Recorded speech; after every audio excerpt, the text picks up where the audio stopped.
Prime Minister of the United Kingdom. Now, as many of you may not know, the United Kingdom is actually 4 separate nations united under one constitutional monarchy.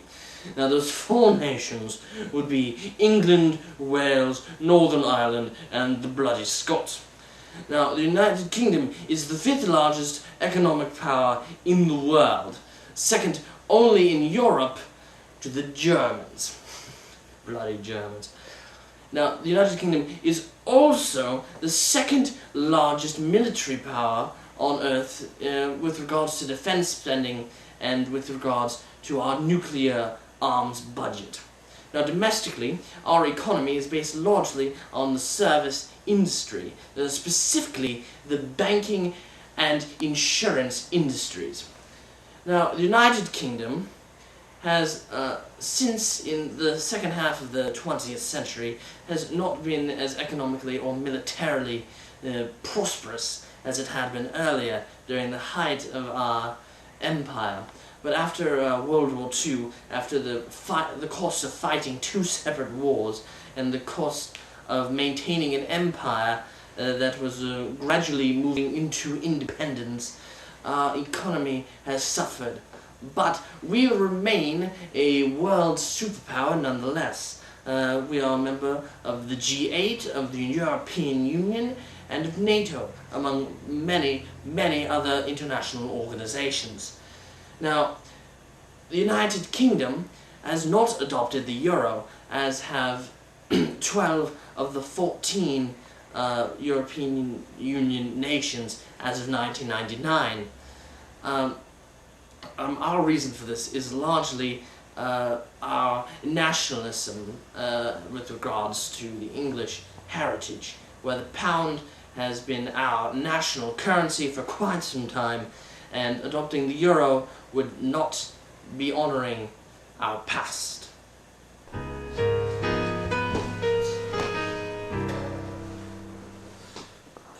Bonjour. My name is Nicolas Sarkozy, and I am the Prime Minister of the French Republic, or as we like to say in French, la République Française.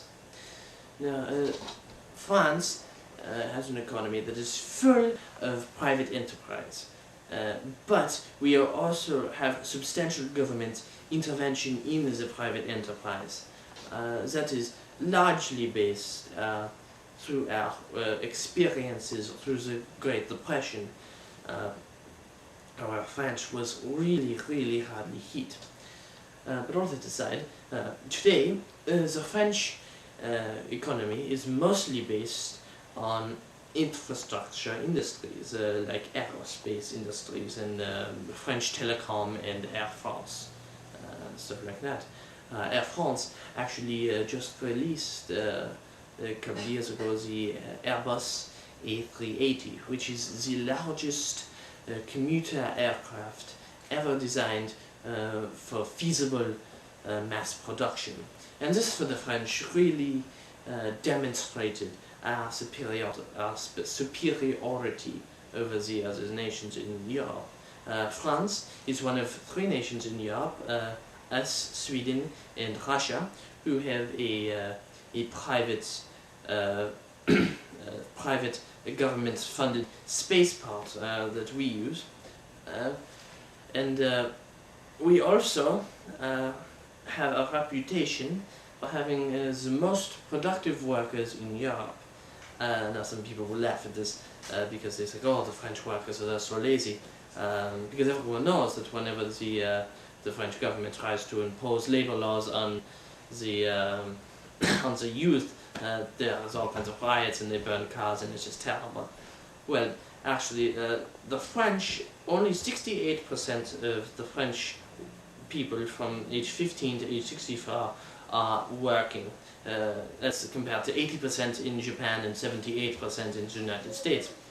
Now, this is largely due not to the fact that the French people are lazy. I would not say that I'm lazy, but it's largely due to the fact that France has seen incredibly high employment rates for the past 30 years, largely due to the energy crisis and the small recession that we saw in the 1970s. We also have seen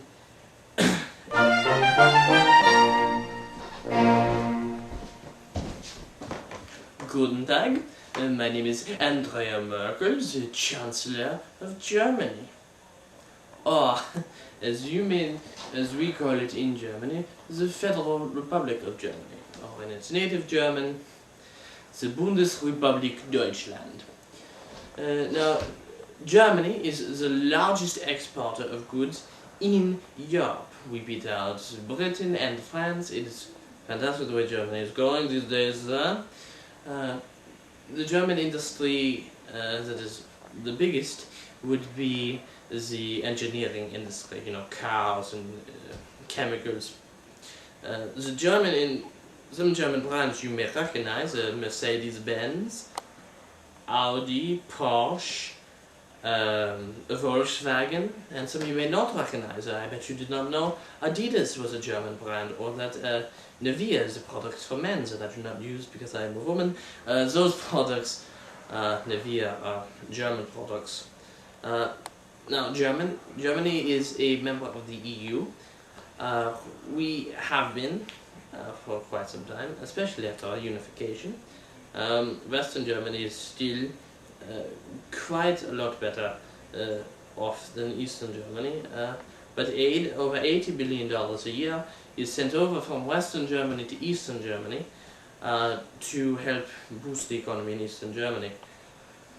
An interesting thing to note about Germany is that because of its central location, it has one of the most advanced transportation systems in Europe. The most famous of these systems you would know is the Autobahn.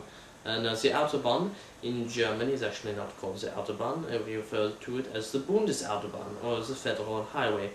Now, you may not know this, but Germany actually built the Autobahn during the 1930s. It was actually a Nazi work project that Hitler thought of to get people working. It was like Stalin did in Russia, and like Roosevelt did in America with the CCC and the WPA and all that. It was originally called not the Bundesautobahn, but the Reichsautobahn, or the Autobahn, the highway of the Third Reich. And it was changed after the Nazis fell, after the denazification of Germany, because we did not want to be reminded of the Third Reich, because it is not a topic that us Germans like to talk about very much. Now, Germany has since decided to take steps to unite with France. And this is one of the reasons why we went into the deal with the coal and the steel industries and the Treaty of Rome and all that back in the 50s, where we wanted to ensure that war was not a real possibility. It was mostly France's idea, but we liked the idea because our economy was suffering, because Europeans failed, as the other European nations failed to really accept Western Germany, the Western Germany economy as goods, as viable goods in the market.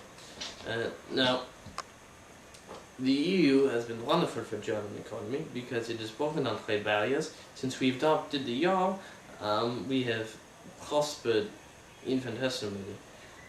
We have the ninth largest port city in the world in Germany, and we are a member of NATO. We are a member of G8. It is a very great honor to be German nowadays. Let me tell you. Germany is also known for its energy usage. Germany was the largest consumer of energy in Europe in 2006, with 2/3 of that energy actually being imported into the country. So with that much usage, the government has decided to find renewable sources of energy that Germans can make within the country. Germany has actually vowed to make its entire energy usage completely from renewable sources by the year 2050. We have also pledged to phase out all of our nuclear plants by 2021.